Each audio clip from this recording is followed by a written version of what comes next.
नमस्कार, बिजनेस आज तक देख रहे हैं आप। आपके साथ हूं मैं नेहा बातम। इस खास बुलेटिन में हम आपको दिखाते हैं कारोबार जगत की हर छोटी बड़ी खबर, लेकिन शुरुआत बिजनेस टॉप 10 के।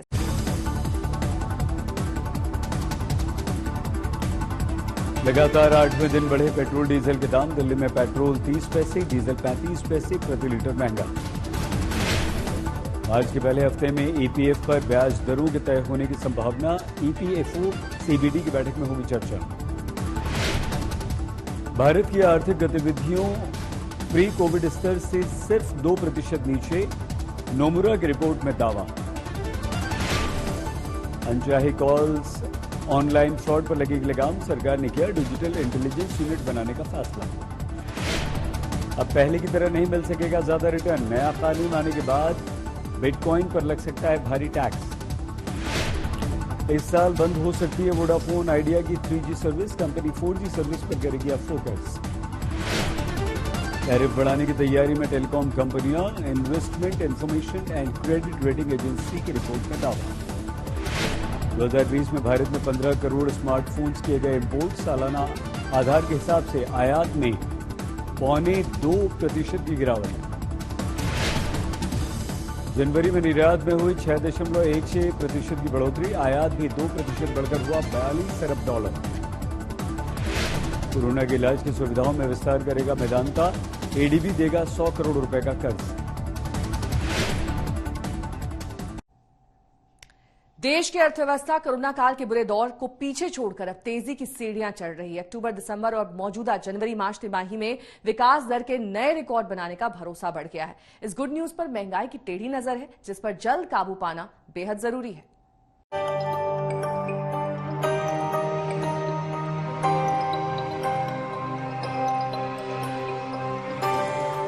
भारतीय अर्थव्यवस्था में लगातार तेजी दर्ज की जा रही है। कोरोना के मामलों में गिरावट और टीकाकरण में तेजी से इकोनॉमी की रफ्तार उम्मीद से भी तेज हो गई है।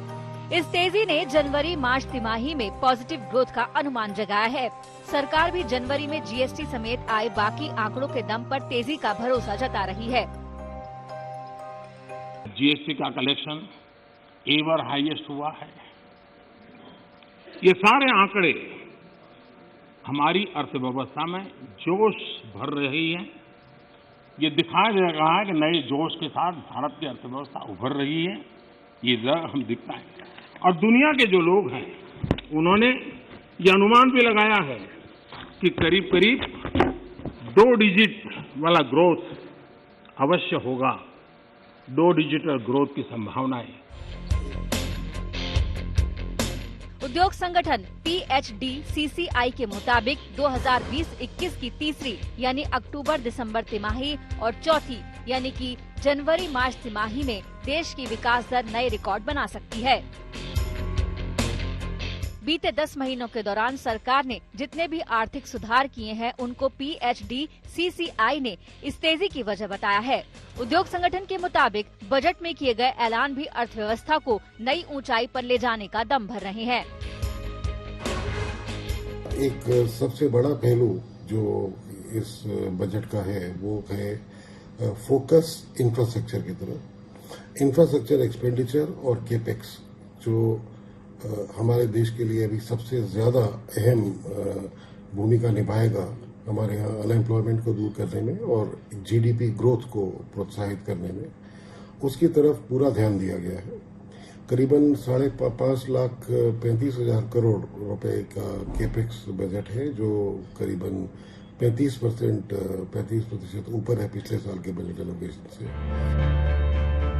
PHDCCI ने अपने इंडेक्स क्विक इकोनॉमिक ट्रेंड्स यानी कि QET के 10 में से 9 इंडिकेटर्स में तेजी का दावा किया है। इन इंडिकेटर्स में बेरोजगारी दर, शेयर बाजार, GST, मैन्युफैक्चरिंग, PMI, विदेशी मुद्रा भंडार, रेलवे माल ढुलाई, निर्यात, विनिमय दर और वाहनों की बिक्री में तेजी दर्ज की गई है। इन आर्थिक और कारोबारी संकेतकों में दिसंबर 2020 के मुकाबले जनवरी 2021 में तेजी आई है। QET आर्थिक और व्यावसायिक गतिविधियों पर नजर रखता है। तेजी के इस असर को बजट में किए गए ऐलानों से और ताकत मिलने की उम्मीद सरकार कर रही है। अर्थव्यवस्था को फिर एक बार पुनर्जीवित करने के लिए अलग अलग महत्वपूर्ण कदम उठाए गए। अलग अलग वर्गों को आगे विश्व शक्ति अगर भारत को बनाना है तो वो देश के 130 करोड़ लोगों को साथ में आगे बढ़ा के ही बन सकती है। इस कल्पना को सामने रखते हुए कई सारे बदलाव देश के समक्ष रखे गए।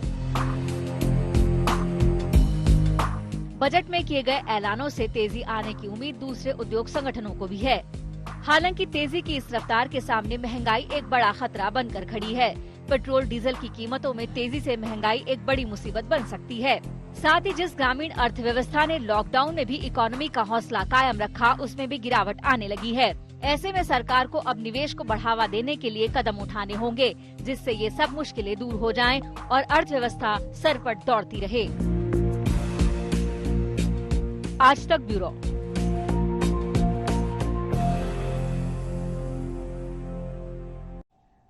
बिजनेस आज तक में मेरे साथ अभी के लिए बस इतना ही, लेकिन देश और दुनिया की तमाम खबरों के लिए आप देखते रहिए आज तक।